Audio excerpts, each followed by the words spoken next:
Vamos lá, vamos ver se melhora agora. Tô com um probleminha aqui na internet. Acontece. Vamos ver se funciona agora. Deixa eu botar o carregador aqui. Esqueci.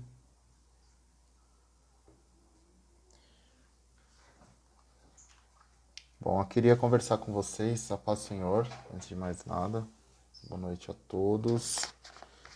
Espero que estejam vivendo um momento de confraternização aí com seus familiares, com seus amigos, em segurança. Eu sei que há muitos no meio de nós que estão passando por dias difíceis, mas o Senhor sempre traz um ensinamento, né, para as nossas vidas nos momentos difíceis. Então, que nessa hora, nesses dias que você tem passado de dificuldade, que você possa buscar e clamar cada vez mais ao Senhor e tirar uma lição, tirar um proveito, né? Olhar para o Senhor, não para a situação difícil que você esteja vivendo nesse momento, mas para o Senhor, né? Para que Ele te ensine coisas nesse momento de dificuldade. Eu, há 2 anos, né? Anteontem completou 2 anos que eu saí do hospital, estava internado nessa época por causa de um problema na garganta. E ali o Senhor falou bastante comigo, né? Então é uma experiência que eu vivi, que eu pude passar, porque graças a Deus, né? Pelos seus planos, pelos seus desígnios, a gente passa pelas situações, a gente não fica estacionado, tanto nas boas quanto nas ruins, né? Então, eu comentei antes sobre nas dificuldades a gente olhar para o Senhor, mas quando a gente estiver no topo, né? Quando a gente estiver num momento bom, quando a gente achar que está no auge da vida, a gente olhar para o Senhor, para Ele trazer equilíbrio sobre a nossa vida, para a gente evitar que a soberba ou com qualquer outro sentimento de orgulho, coisas nesse sentido, venham a nos derrubar, né? O Provérbios diz que o orgulho precede a queda, então a gente precisa estar sempre atento aos ensinos que o Senhor traz, tanto nos momentos bons e muitas das vezes nós, como seres humanos, acabamos tirando grandes lições dos momentos ruins, dos momentos de dificuldade, né? Então, eu quero falar um pouco sobre isso com vocês hoje. Essa é a ideia. Eu tenho meditado bastante e tentando entender algumas formas, tentando me colocar de algumas formas para entender o que era o tipo de discipulado, né, que Jesus veio trazer à Terra, né? Como ele agiu com os discípulos, quais eram os métodos dele, como ele se colocava nas situações para ensinar, né? Então, eu tive a oportunidade ao longo do ano de ministrar uma das matérias da IBCOM que falava a respeito dos dons, né, e sobre os ministérios. E aí Jesus, como em um dos ministérios, né, ele atuou nos 5, ele era mestre, né? Então, como mestre, ele passava a maior parte do tempo ensinando. A gente vê diversos relatos na Bíblia sobre o ensino de Jesus. Então, pensando sobre o discipulado, até por uma necessidade que a gente tem de acompanhamento com algumas pessoas na nossa igreja, eu tenho buscado instrução, buscado direção de Deus sobre como fazer isso, né? Não é uma coisa, para alguns é nato, né? Nasce com esse feeling, né? Apurado assim de como lidar com outras pessoas e o que é o discipulado, né? É você gastar vida, gastar tempo seu, tempo da sua vida em transformar Jesus na vida da outra pessoa, né? Não mere simplesmente através de uma live, como a gente está fazendo aqui, ou através dos estudos, como a gente também tem em muitas oportunidades, mas a gente sentar à mesa e colocar a mesa, e aqui é uma cadeira, né? Então, eu trazer, ter aqui junto comigo um irmão, ou para eu ser discipulado, para que ele coloque mais de Jesus na minha vida, ou que eu transfira daquilo que Jesus já colocou na minha vida para a vida dele, né? Esse é o fundamento, é o princípio básico aí do discipulado, é a gente conseguir transmitir Jesus, independente do ponto em que a gente esteja, né? Se discipulado ou discipulando, no final das contas, o que está transitando entre essas duas vidas ou mais, né? Que o tipo de discipulado que Jesus fazia, ele era individual, ele podia ser individual, ele acontecia individualmente, mas ele podia acontecer também com muitas pessoas, né, ao mesmo tempo, com muitas, algumas dezenas ou algumas milhares de pessoas, como a gente vê os relatos da Bíblia. Então é sobre um pouco disso que eu quero falar hoje com vocês, né? Falar um pouco desse Jesus discipulador, o Jesus mestre, aquele que ensinava e passou por todo o seu ministério terreno ensinando, né?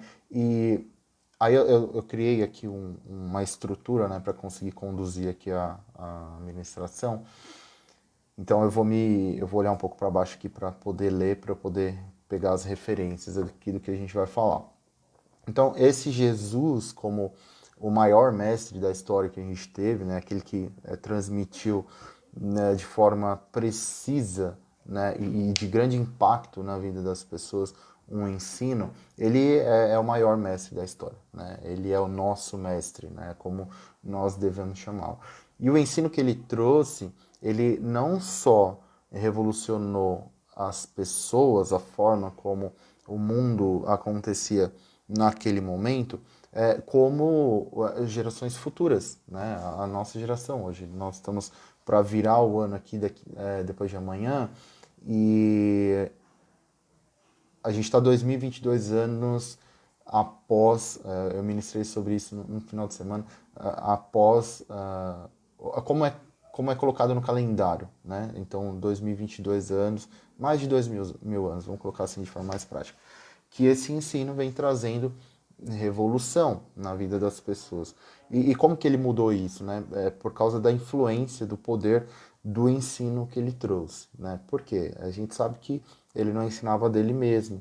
Ele, em diversos momentos, ele dizia e ele trazia para aqueles que estavam ouvindo, né, sedentos ali pelo seu ensino, que o ensino que ele trazia era do pai, vinha do pai. Ele fazia e falava das coisas que o pai lhe ensinava e determinava. Então, essa revolução toda aconteceu por conta disso, da influência e do poder que o seu ensino tinha. E aí, no curso da história, se a gente for olhando para a Bíblia, a gente vai pegar os discípulos sendo arrebanhados, né? Então, esse trazer para perto que Jesus fez com cada um deles, né? Então, tem uns que são bem emblemáticos. Então, Jesus passando pela coletoria e chamando Mateus, Jesus passando pela praia e chamando Pedro, Tiago, João, que estavam ali pescando para segui-lo. Entre outros, né? Todos os discípulos tiveram um chamamento por parte do Senhor. A paz, Pai. Espero que você esteja menor no nome de Jesus, melhor no nome de Jesus também. Então, todos os discípulos tiveram um momento em que foram chamados por Deus, né? Pelo Senhor Jesus, para segui-lo. E aí, nesse movimento de segui-lo, eles foram sendo discipulados, eles aceitaram o Senhor Jesus como mestre e aceitaram os ensinos. Ainda que, se a gente for ver no início dos evangelhos, há muita dificuldade deles entenderem a mensagem que o Senhor estava trazendo. Eu ministrei no domingo isso. Eles esperavam, né, todo o povo judeu esperava que Jesus viesse, né, esse Messias que era anunciado pelos profetas, eles esperavam que ele viesse como um general ou algum algum libertador com alguma patente militar, né, na linguagem que eles tratavam ali naquela época. E não foi bem assim que aconteceu. Aliás, foi totalmente diferente disso, né? Ele diz em alguma passagem, ele fala não por força nem por violência, e então não foi dessa forma que ele veio trazer o reino dele, né? Que ele veio dominar sobre a terra. E esse tipo de ensino, então, se tornou um pouco difícil para eles compreenderem, porque eles não entendiam ainda que era o reino dos céus, né? Não tomado à força, não por violência. Então, no coração de cada um desses discípulos, o Senhor foi escrevendo à medida que ele se relacionava, que ele estava em comunhão ali com os discípulos, isso foi sendo gravado no coração de cada um deles. E aí, à medida em que eles foram sendo abastecidos desse ensino, dessas palavras, eles foram se tornando gigantes. Então, eles foram tendo fé para conseguir crer nos milagres, para crer nas ações milagrosas e divinas ali que estavam acontecendo diante dos olhos deles, né? Então, a cura do leproso, a multiplicação dos pães, enfim, todos aqueles atos, aqueles milagres que o Senhor promoveu diante dos olhos deles foram enchendo eles cada vez mais de fé. E ali eles estavam experimentando algo que eu creio que muitos irmãos já pensaram, né? Eu já passei muitas vezes pensando por isso, como seria fantástico poder viver nesse tempo, né? Poder estar ali aos pés de Jesus, compartilhar da vida junto com Ele, ali da presença física ali com Ele, da sua pessoa, né? Compartilhar ali da sua pessoa. Imagina a gente lendo os sermões, as parábolas, a gente lendo, a gente fica maravilhado, a gente fica extasiado. Imagina ouvindo, né? E aí esse ensino ali produzindo naquela mesma hora em que ele falava, caindo, descendo para o coração e produzindo uma transformação, uma revolução na nossa vida. Então, eles foram protagonistas, né? Eles puderam ver com os próprios olhos toda essa revolução que a gente vive hoje, que é o cristianismo, né? A crença no Senhor Jesus. Eles puderam ver o início dessa revolução, dessa transformação. Amém?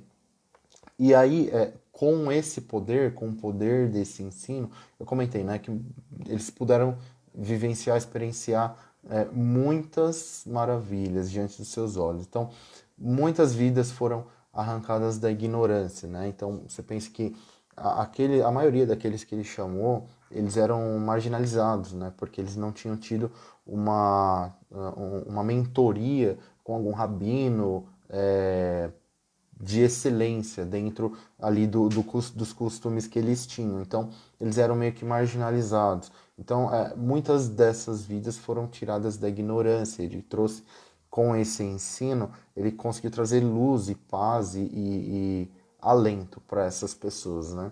E muitos perdidos foram encontrados, enfermos foram curados, os atormentados acharam paz, então muitos endemoniados foram curados pelo ensino que ele produzia e as pessoas trazendo a cura, né? A cura espiritual para esses endemoniados. Os que estavam presos também em vícios, em religiões pagãs, né? Em costumes pagãos, eles foram libertos, né? E tiveram os olhos abertos para a verdade que Jesus ali estava trazendo, e os rebeldes, e aí a gente se inclui nessa também, porque era assim que a gente estava, né? Os rebeldes foram reconciliados com Deus. Então, antes de nós termos tido acesso à graça, nós estávamos em rebelião com Deus, né? E pela graça, né, pelo seu Filho, nós fomos reconciliados com Ele. E aí, a gente precisa olhar então, colocar nossos olhos com foco naquilo que Jesus era. Então a gente está falando de Jesus do ponto de vista do mestre, né? Onde a gente vê Jesus dessa forma? Eu vou abrir aqui com vocês Deixa eu ver se eu tenho uma Bíblia de papel aqui para ia ser mais rápido. Mas João 13:3. Vamos abrir aqui que eu acho que esse está aberto aqui já. João 13:3 fala: Vocês me chamam mestre e senhor, e com razão, pois eu o sou. Então ele próprio dizia de si mesmo, ele falava de si mesmo como o mestre, né? Como aquele que ensina com autoridade, com poder. E lá em Mateus 5:2, também está aberto aqui, fala, e eu vou ler do 1, né? Vendo as multidões, Jesus subiu ao monte e se assentou. Seus discípulos aproximaram-se dele e ele começou a ensiná-los, dizendo. E aí ele vai trazendo o Sermão do Monte. A paz, dona Neuza. Ele trazendo o Sermão do Monte. A gente muitas vezes não lê, né? E não lê com essa atenção, porque não tá, a palavra não está dizendo aqui que passou a ensiná-los meramente, né? Podia estar escrito aqui, e Jesus começou a dizer, Jesus começou a proferir, como fala de poema, proclamar, é, podia ter qualquer outra palavra aqui, né? Mas a palavra de Deus diz que ele começou a ensiná-los. Então, Jesus é retratado o tempo todo, a gente vê o tempo todo ele sendo retratado como aquele que ensina, né? E aquele que ensina é o mestre. Então ele se considerava o mestre, os seus discípulos o consideravam mestre, então era a forma como eles mais se reportavam, como eles mais chamavam ao Senhor. Aqueles que incomodavam, né? Como que eu coloquei, que questionavam, que mais questionavam os ensinos do Senhor, eles também o chamavam de mestre, né? Então, Jesus, quando tem aquele encontro com Nicodemos e ele está falando a respeito do novo nascimento, e aí Jesus fala, Jesus se refere a Nicodemos sendo mestre, mas Nicodemos, quando fala com ele, o chama de mestre. Então ele reconhece que aquele ensino que Jesus está trazendo naquele momento do novo nascimento é um ensino muito superior àquilo que até então ele podia ensinar, porque ele tinha tido ensino humano, ensino intelectual, mental ali, carnal, né? Não que Deus não se revelou ali através dos ensinos dele, mas parou ali, né? Parou ali e ele não conseguia compreender esse ensino que era superior. Assim como o jovem rico, né? Quando o Senhor pede para ele também deixar as coisas e que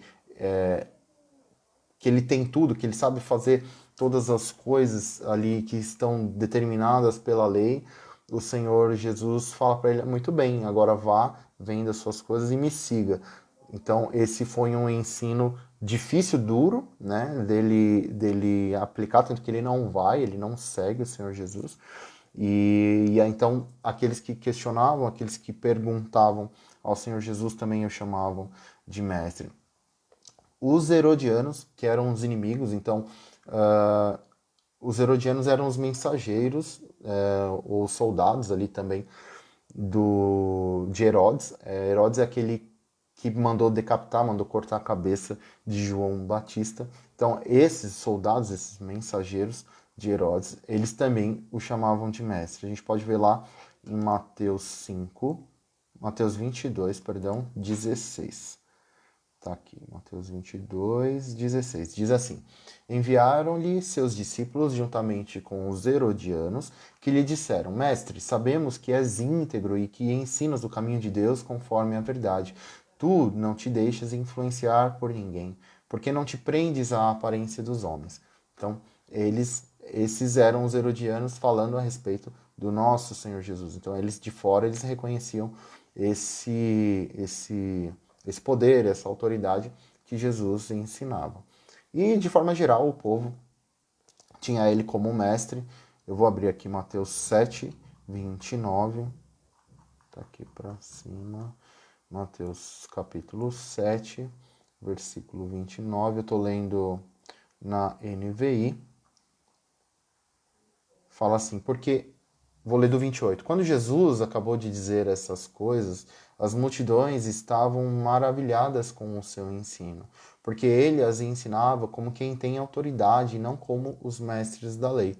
Então, as pessoas, né? Então, as multidões. Quando diz as multidões, não eram só os discípulos, só os seus seguidores. Pensa assim, Jesus começou lá com algumas poucas pessoas, né? Com os 12, começou ali, e nem foram os 12 de uma vez só. A gente não sabe, na verdade a Bíblia não fala, mas cronologicamente ali ela vai colocando de uma forma que, numa sequência, né? A gente não sabe dizer o quanto, quem veio primeiro, quem veio depois, não tem data, não tem hora para a gente determinar isso. Mas Jesus foi montando essa equipe, né, esse time para acompanhá-lo. Então, à medida que esse povo ia aumentando, o tempo era muito diferente do que a gente vive hoje. E aí eles iam ministrando, eles iam pregando, e as casas iam enchendo, e as pessoas iam chegando, e cada vez mais pessoas vinham tendo acesso ao Evangelho. E aí as multidões que se ajuntavam, muitas vezes tinha curiosos, publicanos, pecadores, como a Bíblia relata, que às vezes estavam por perto, tá passando, o que é essa multidão aqui? Deixa eu ver esse pregador aqui, quem é esse tumultuador? Muitas vezes a Bíblia diz que relata, né, que as pessoas o chamavam dessa forma. Então ele vinha e causava, ele toda vez por onde ele passava tinha um alvoroço e as multidões o seguiam e também o reconheciam como mestre. E por que que ele, né, homem, com toda a sua humanidade, né, com toda a sua divindade, mas com toda a sua, sem deixar a sua humanidade, ele foi o maior mestre, né? Por quê? Bom, primeiro ponto, pela pedagogia, pela forma do seu ensino. Ele foi o maior especialista na arte de ensinar, né? Ele é o nosso mestre. Então, de todas as formas que a gente pode olhar para a Bíblia, ele usou de diversos recursos, né? Então a gente pode falar que ele é completo na arte de ensinar, porque é uma arte. A gente tem uma professora aqui com a gente, até onde eu consigo ver, que é a dona Neuza, lecionou, e é uma arte, né, da aula, você pegar, falar das séries regulares, né, que a gente conhece da escola. Então, eu não sei quantas turmas, dona Neuza, a senhora teve oportunidade de lecionar, mas imagino que uma sala ali entre 10 e 30 alunos, não sei. A paz, Elaine, Deus abençoe, querida. Uma sala ali entre 10 e 30 alunos, 10 e 30 vidas diferentes, totalmente diferentes. E aí, a cada ano, ou a cada semestre, ou de tempos em tempos, aquelas pessoas, aqueles alunos se renovando, uns saindo, outros chegando, mudando a turma, virando o ano, mudando a turma. E cada momento você precisando de um novo recurso para poder trazer o ensino ali, né? Então, Jesus, ele era extremamente habilidoso nesse sentido de usar aquilo tudo que estava à disposição para trazer o melhor ensino para aqueles que o seguiam. E é isso, né? Então ele tinha uma variação, eu acabei avançando aqui, ele tinha uma variação muito boa, muito importante. 40 alunos por sala, irmãos. 40 alunos por sala, não é brincadeira não. Então foram.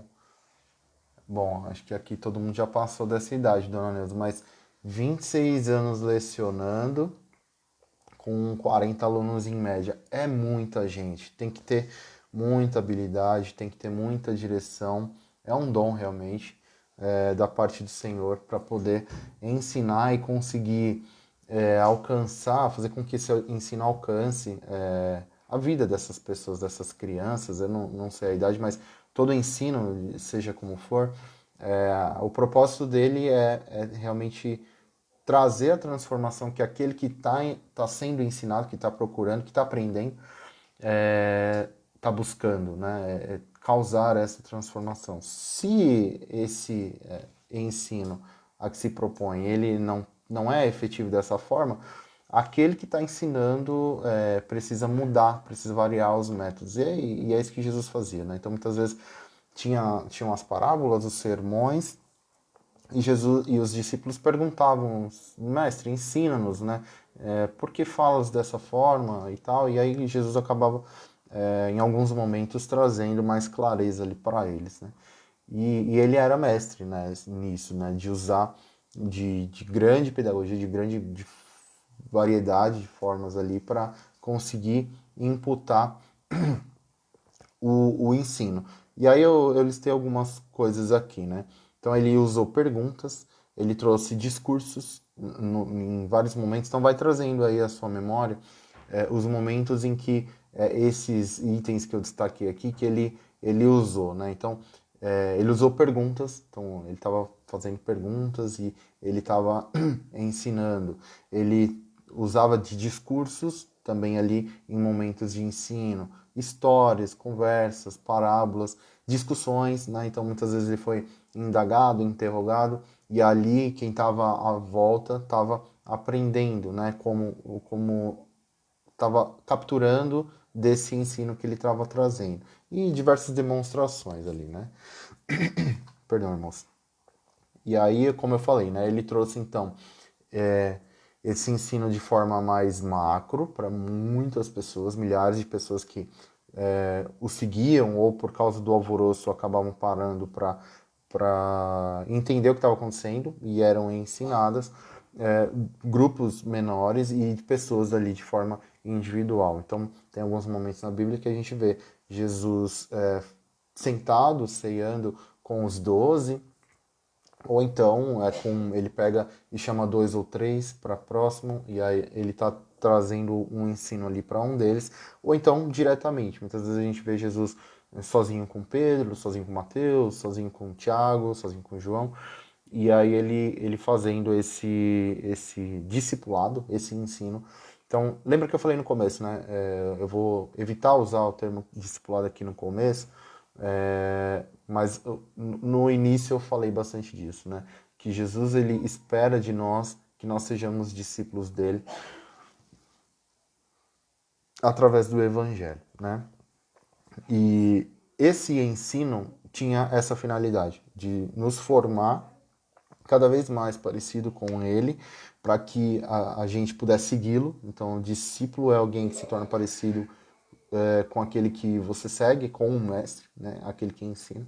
E depois você também, com o segundo propósito, é você conseguir transmitir esse ensino, você ser um multiplicador, um replicador desse mesmo ensino. E aí ele ensinou no templo, nas sinagogas, nas casas, nas praças, nas estradas, no deserto e na praia. Então, onde Jesus estava, ele estava ensinando, né? Onde que eu e você podemos ensinar daquilo que o Senhor tem acrescentado na nossa vida? Bom, eu trabalho com TI, na grande maior parte do tempo eu estou em casa, eu tenho trabalhado muitos dias em casa, e poucas vezes eu tenho ido ao escritório. Então eu tenho a oportunidade, quando eu vou até lá, de trazer algo daquilo que o Senhor tem acrescentado na minha vida, na vida das pessoas que estão ao meu redor. E você, cada um de vocês, né? A gente pode fazer isso quando a gente vai ao banco, quando a gente vai ao açougue, quando a gente vai ao supermercado, quando a gente está trabalhando no Uber, quando a gente está fazendo entrega de moto. São inúmeras as possibilidades que o Senhor nos deixou de exemplo para que a gente pregue, para que a gente ensine. Então eu falei, né? No templo, então no lugar apropriado, né? Um lugar reservado para isso, nas sinagogas, nas casas, que é o que a gente até tinha o costume de fazer aqui na nossa igreja, de estar, de se reunir com as pessoas, com um grupo menor de pessoas. Então pensa assim, o templo é um lugar grande, apropriado, onde a gente vai lá, cultua o Senhor, recebe o ensino da palavra, é acrescentado da palavra. Quando a gente dá culto, a gente presta culto e louvor ao Senhor, a gente também está sendo acrescentado nas sinagogas, nas casas, grupos pequenos, nas praças, lugares públicos, nas estradas, ou seja, por onde ele andava, por onde ele caminhava. No deserto, ele achou no deserto possibilidade de pregar. Então, ele achou possibilidade de pregar no deserto. E na praia, né? A gente tem diversos relatos aí dele ensinando na praia. E aí, de acordo com cada momento, como a gente falou, né? Ele usava de uma tática, de uma estratégia para poder ensinar. Então, com relação falando do novo nascimento para Nicodemos, né? Então, ele usou de uma linguagem, falando por parábolas, porque era alguém que era entendido, né? Era um fariseu, um escriba, ele era entendido da lei. Então, Jesus falou sobre o novo nascimento com ele através de parábolas.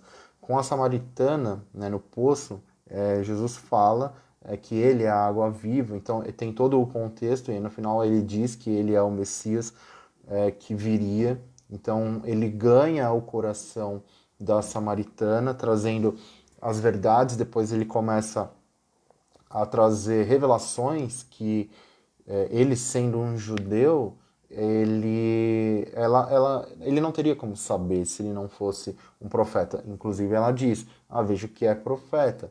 E aí no começo da conversa, da situação deles, ela fica meio ressabiada, fica meio preocupada ali, porque ele sendo homem, ele não, pelos costumes, ele não podia, não deveria falar com ela.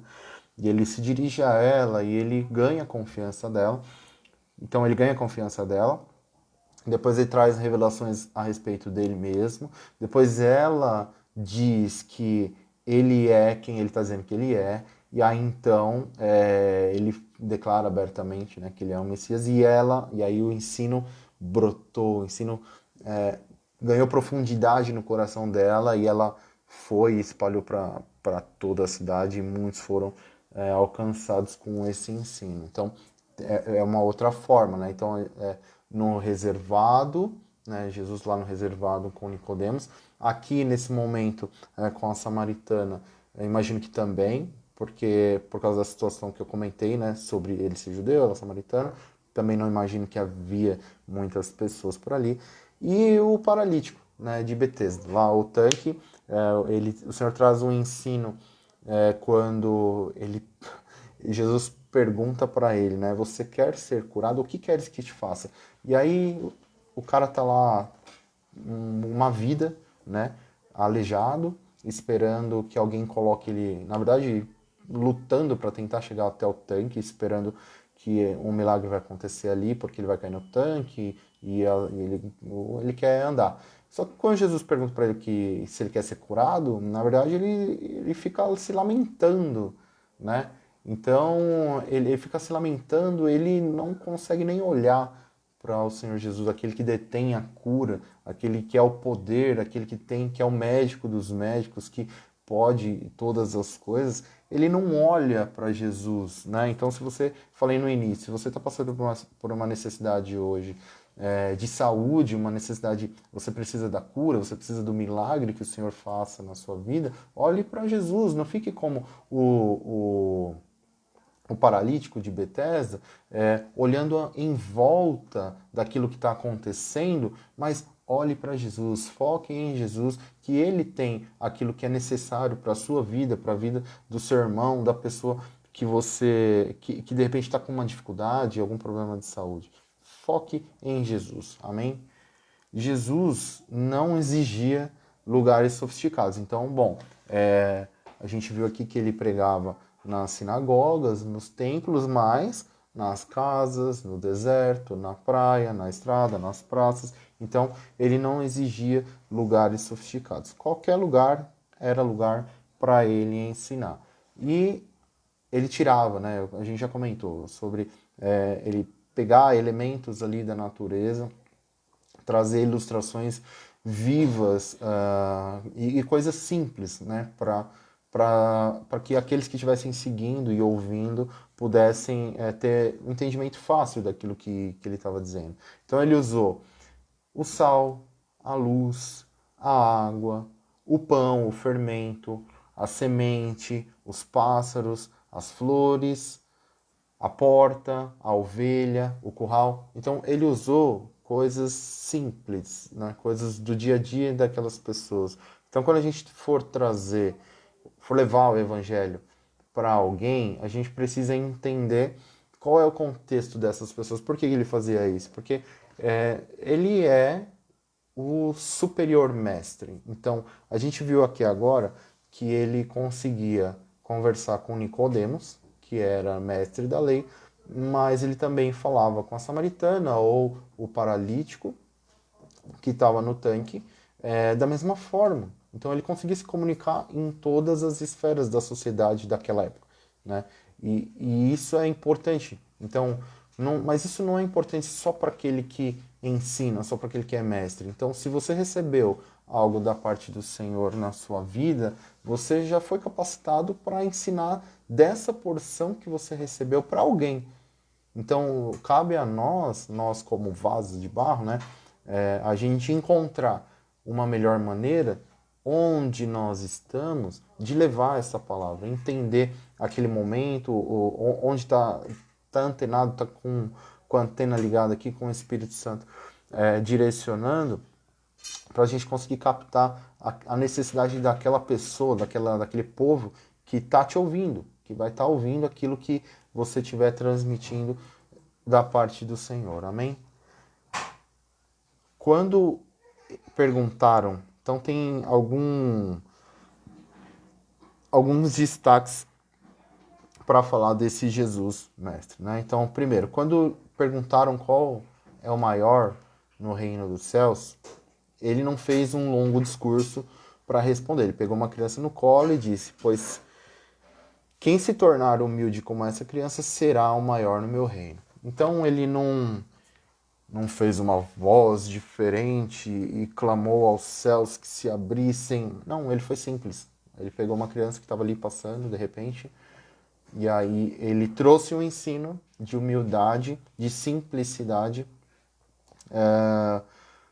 com coisas que estavam ali ao redor. E a gente precisa enxergar, né, essas qualidades e essas características do nosso Senhor enquanto mestre, nos exemplos que ele traz ali para nós, e a gente copiar.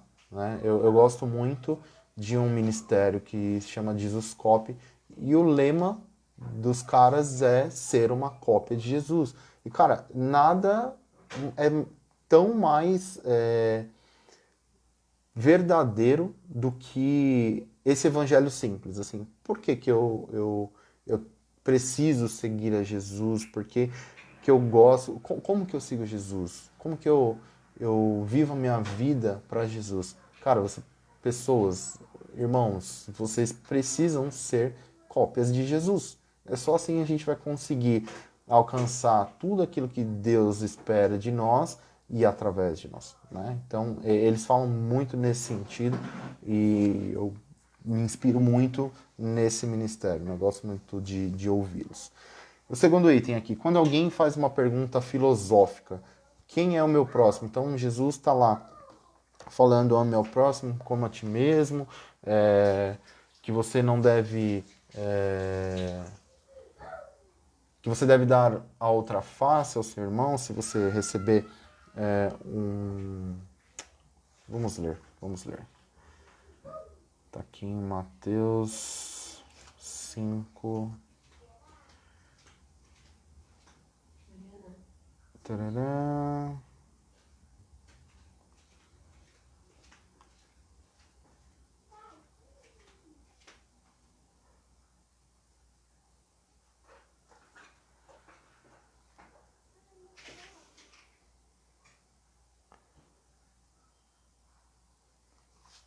Deixa eu procurar aqui, irmãos. Face. Aqui. Mateus 5:39. Mas eu lhe digo, não resistam ao perverso, se alguém o ferir na face direita, ofereça-lhe também a outra. Então, Jesus está lá ensinando, está trazendo esse tipo de ensino, e aí... Ah, não, na verdade, eu coloquei uma referência aqui. É isso aí, pai. Eu coloquei uma referência aqui, mas na verdade é outra. Aqui tá falando, né, que a parábola do samaritano, onde passa um sacerdote, passa um samaritano, e quem vai e apoia o samaritano quem apoia aquela pessoa que está machucada no caminho é o samaritano. E aí, nessa parábola que Jesus está contando, a pessoa pergunta, ele pergunta, né, quem é o meu próximo? E aí ele devolve a pergunta. Então, diante de perguntas difíceis, onde as pessoas estavam tentando pegar ele nos pensamentos, na verdade ele devolvia para elas e fazia elas pensarem como pessoas do reino, né? Ele respondia para as pessoas como um ensino do reino. E em seguida ele vai. Deixa eu abrir aqui, irmãos, porque senão vai ficar muito enrolado aqui.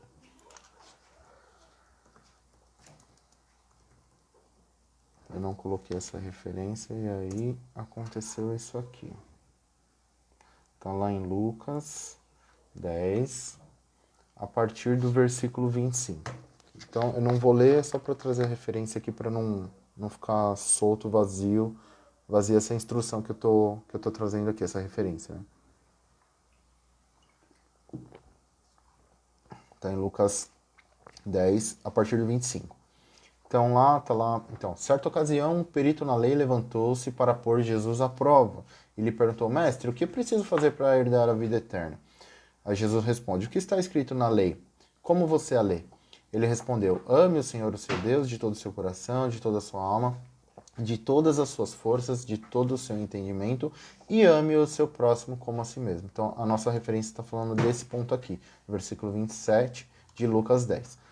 Disse Jesus: Você respondeu corretamente, faça isso e viverá.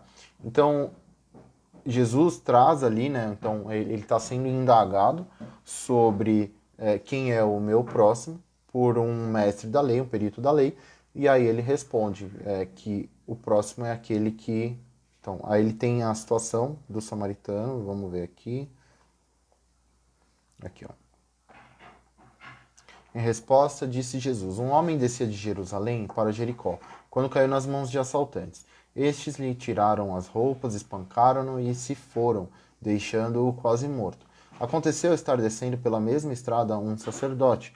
Quando viu o homem, passou pelo outro lado, e assim também um levita. Quando chegou ao lugar e o viu, passou pelo outro lado.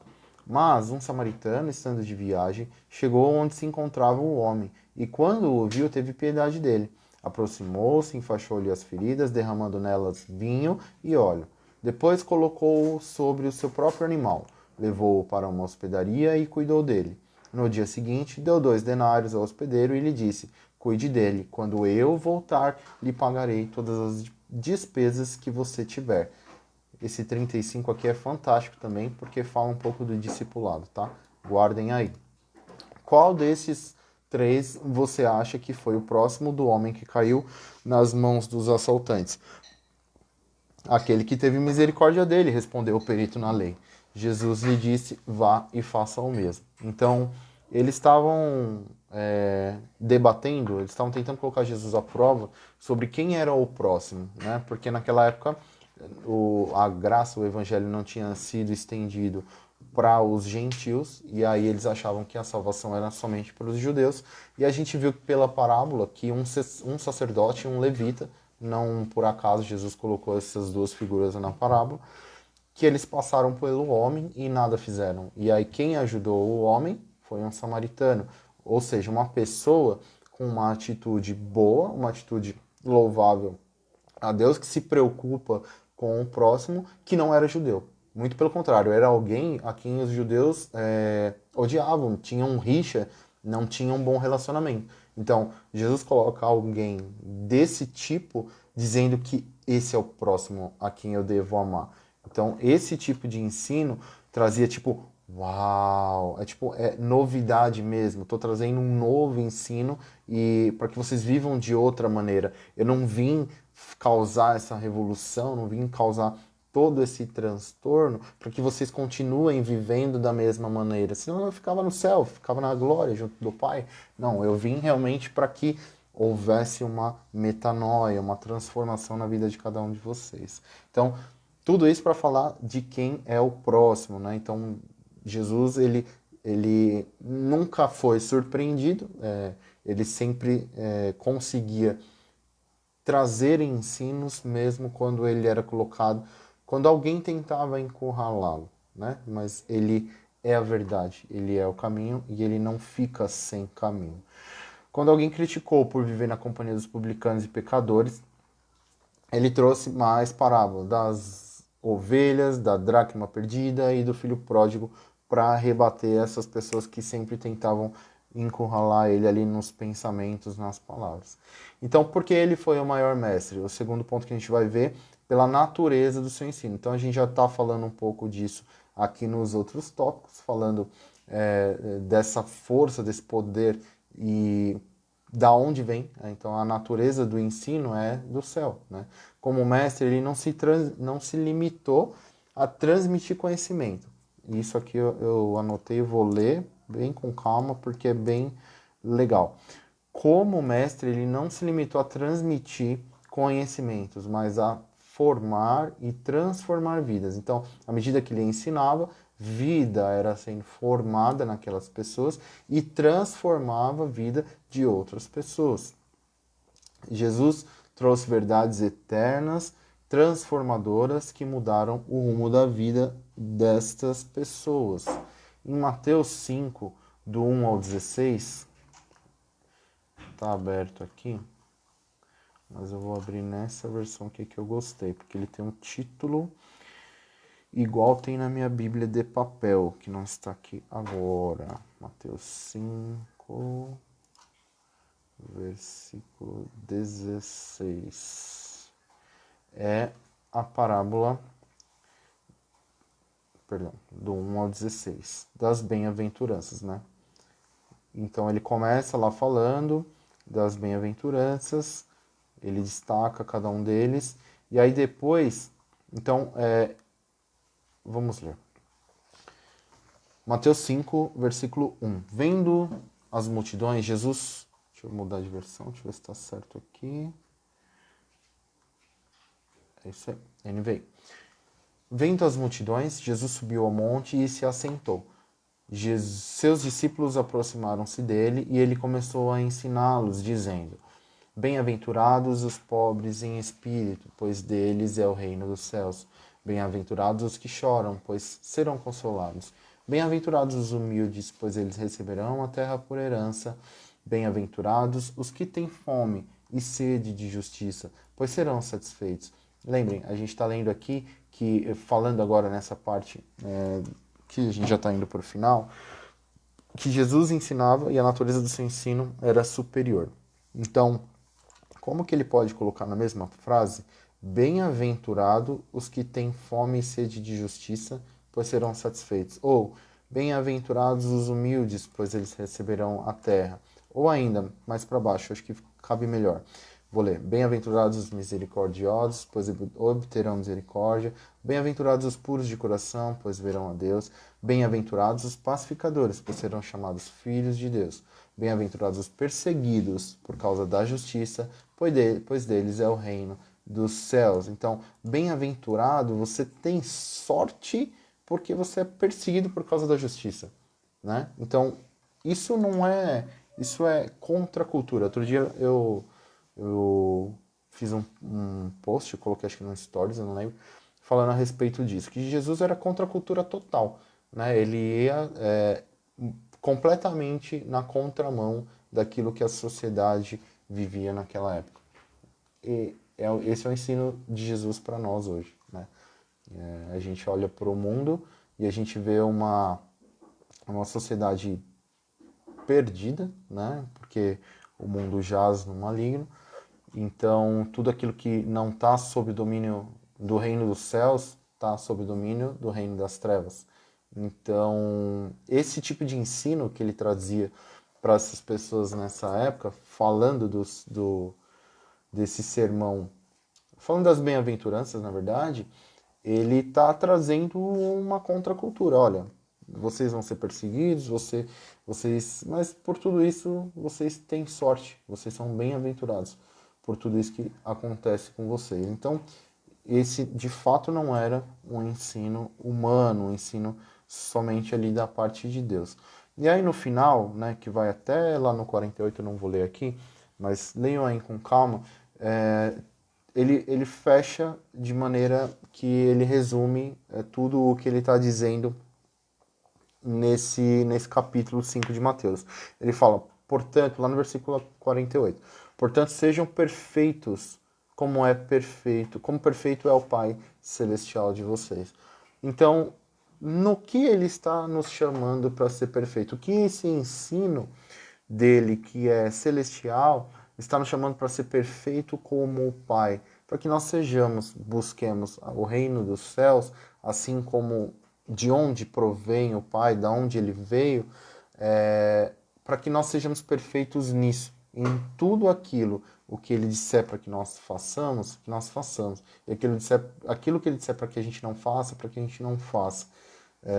Para que a gente seja perfeito, porque quando ele voltar, ele nos encontre íntegros, né, imaculados, né, dentro da aceitação que ele colocou para nós biblicamente. Amém? E aí ele tinha, por isso, então ele ensinava também, porque ele tinha um profundo interesse pela vida humana. Então lá em João 13, vamos ler? Ele não vou ler porque é do 13 do 1 ao 35, muita coisa pra gente ler aqui. Mas vou abrir aqui, só pra gente explanar. Aqui ele tá falando de quando eu usei esse versículo na ministração no domingo. Tá falando de quando eles estão na última ceia, né? Jesus está para ser crucificado.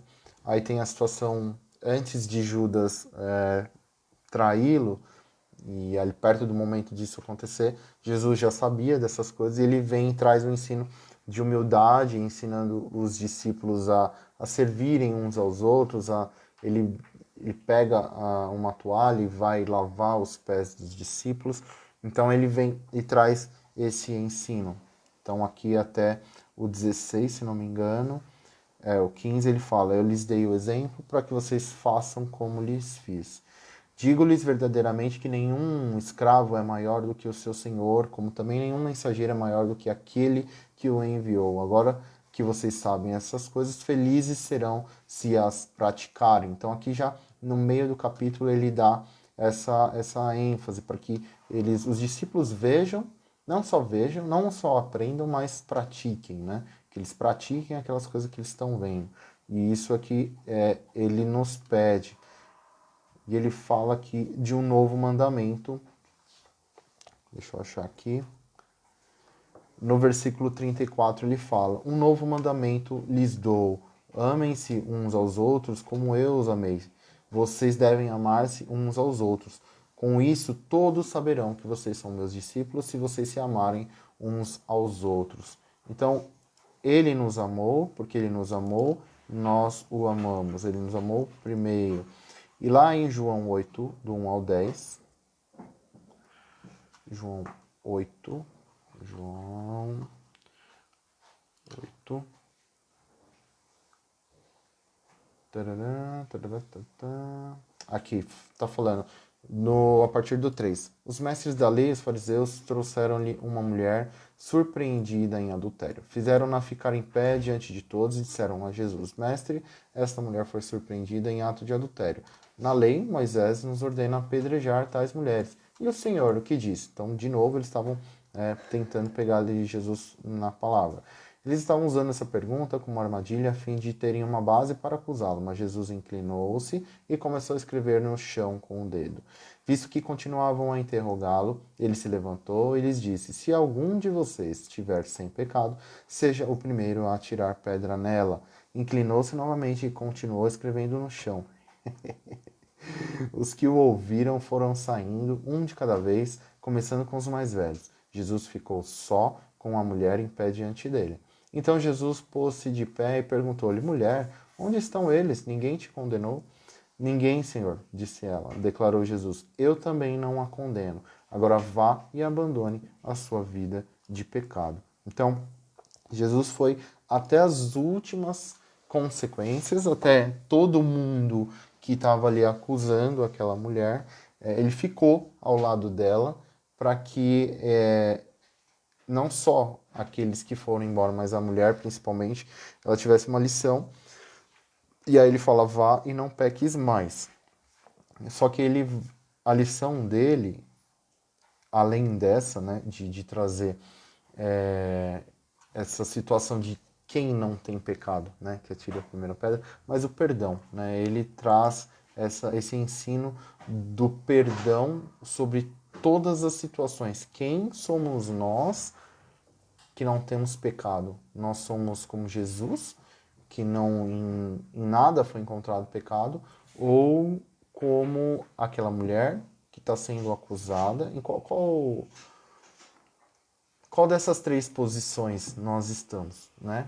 Como Jesus, que tem sido longânimo em perdoar, como aquela mulher que tem sido acusada, que está se sentindo afligida e acuada naquele momento, e está sendo protegida, né? E aí ela recebe uma instrução no final e a gente não sabe o que ela faz, né? Mas o que a gente faz? Ou a gente tem sido o acusador, né? Quem desses três personagens, quem nós temos sido? Então, é mais uma lição de um momento que o Senhor esteve ensinando com a própria vida. Aí aqui...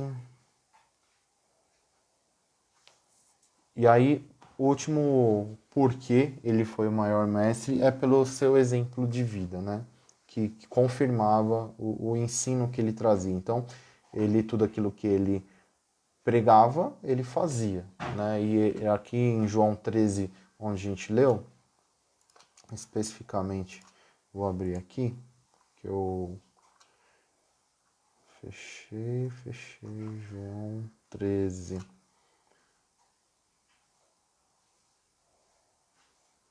Aqui, ó, João 13, 6. Chegou-se a Simão Pedro, que lhe disse, Senhor, vais lavar os meus pés? No 7, Jesus respondeu, você não compreende agora o que estou lhe fazendo. Mais tarde, porém, entenderá. Então, ele está trazendo com a própria vida. Então, ele está ensinando com o próprio exemplo para que depois os outros pudessem replicá-lo. Poxa, se o Senhor lavou o meu pé, e aí tem todo um simbolismo, né, de lavar o pé, é de estar realmente sujeito ao outro. Então eu devo me submeter ao outro também, eu devo lavar os pés do meu irmão. Amém? Então, porque ele vivia o ensino dele, tinha poder na vida das pessoas. E aí, é disso que a gente está falando, porque quando ele terminou de ensinar o sermão do monte, as multidões ficaram maravilhadas, porque ele ensinava com autoridade e não como os escribas e os mestres da lei, os fariseus, né? Jesus podia ensinar sobre mansidão, porque ele era manso, né? Em Mateus 5,5 fala isso, vamos ler. Mateus 5, versículo 5. É isso? Deixa eu colocar a referência errada aqui.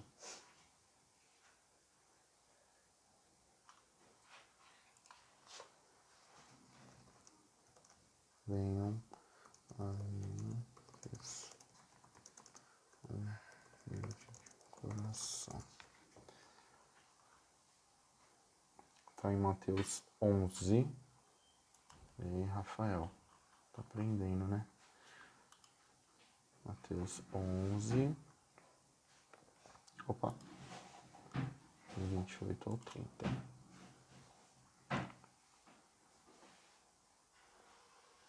Ah, agora sim. Mateus 11, do 28 ao 30. Venham a mim, todos que estão cansados e sobrecarregados, e eu lhes darei descanso. Tomem sobre vocês o meu jugo e aprendam de mim, pois sou manso e humilde de coração, e vocês encontrarão descanso para suas almas, pois o meu jugo é suave e o meu fardo é leve. Então, a gente pode aprender dele sobre mansidão, porque ele é manso e humilde de coração. Ah, estava bem aqui, eu que coloquei a versão errada aqui. Jesus podia ensinar sobre humildade, porque quando os discípulos discutiam quem era o maior entre eles, Jesus tomou uma toalha e uma bacia e lavou os pés. Foi o que a gente viu lá em João 3. Jesus podia ensinar sobre o perdão porque na hora que foi crucificado, ele clama a Deus para perdoar aquelas pessoas que estavam crucificando ele e ainda defende a eles, dizendo: Senhor, perdoa, Pai, perdoa-lhes porque não sabem o que fazem. Né? Então ele ensinando sobre o perdão ainda na cruz. Ele viveu aquilo que ensinou, viveu tudo antes de ensinar e viveu tudo bem mais do que podia ensinar. Ele é o nosso, finalizando aqui, né? Jesus é o mestre porque foi o exemplo vivo dos seus ensinamentos. Ele amou os seus alunos, ele lapidou, ele preparou esses alunos para a vida, valorizou o avanço, a dedicação, a disponibilidade deles em estarem seguindo ao Senhor e fez deles uma bênção para o mundo, né? Então, a gente pega Pedro, por exemplo, falando na Bíblia, né? Ele era como uma pedra bruta, lapidada, ele se tornou um grande pregador, né? Um pescador se tornou um grande pregador, aquele que iniciou a igreja como a gente conhece hoje, né? Ou aquilo que sobrou dela. E João, né, tem um episódio que Jesus está indo pelo caminho, se não me engano, para Samaria, e aí João e Tiago tem uma situação com um samaritano lá, e aí eles chegam para Jesus muito irados e falam: Senhor, vamos orar para que caia fogo dos céus e a gente fulmine aquele samaritano. E aí o Senhor Jesus traz calma, traz mansidão para ele. E aí João ele é retratado nesse momento como filho do trovão e depois como discípulo do amor. Então ele foi aperfeiçoado no amor de Deus, né? Então aqui essa parte aqui não. E aí, para a gente finalizar, o que que eu comecei falando, né, sobre o discipulado. Então, a gente vê que o Senhor Jesus, ele tem uma série de formas, de estratégias ali para conseguir trazer o ensino do reino de Deus na vida das pessoas, né? E a gente tem um desafio, né, o pastor Daniel lançou aí nas nossas vidas, um desafio de nós sermos padrinhos e cuidar de algumas vidas, né, de algumas pessoas que precisam de um reforço com relação ao evangelho nas suas vidas. E aí isso me pegou muitas vezes de surpresa, assim, como fazer, né? Então eu comecei falando hoje aqui sobre essa minha busca, né, em como fazer isso. E aí o Senhor vem me trazendo estratégias, me dando palavra, né, que é como eu aprendo como dele, né, como eu recebo da parte do Senhor, através da palavra. E aí, estudando, eu cheguei nessa ministração aqui para hoje, falando sobre esse ensino de Jesus, que desde o início, né, de todas as coisas que nós dissemos aqui, falando a respeito de ensino, a gente está falando de um Jesus dedicado, de um Jesus empenhado, comprometido em trazer o reino dos céus, o reino de Deus na vida das pessoas. Então a gente viu vários exemplos e que a gente possa, né, terminar esse ano falando de Jesus, colocando Jesus na vida das pessoas. Muitas vezes a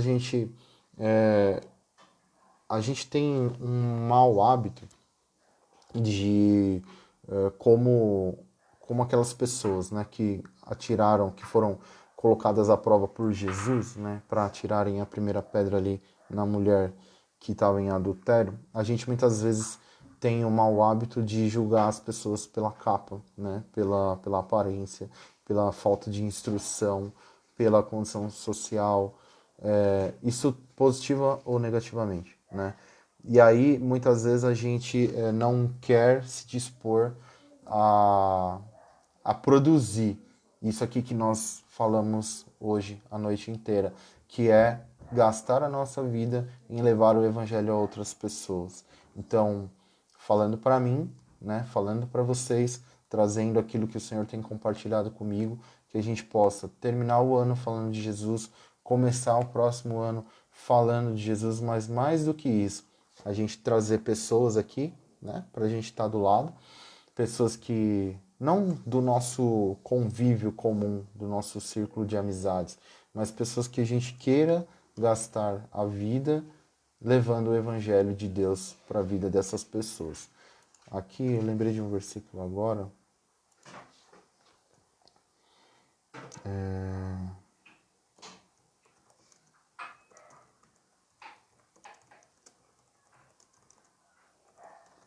Deixa eu procurar aqui. Versículo.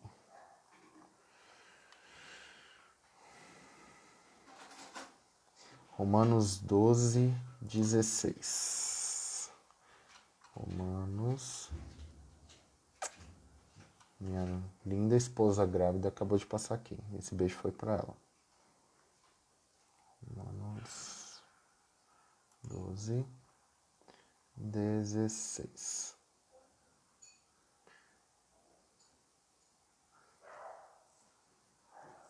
Vou ler do 14.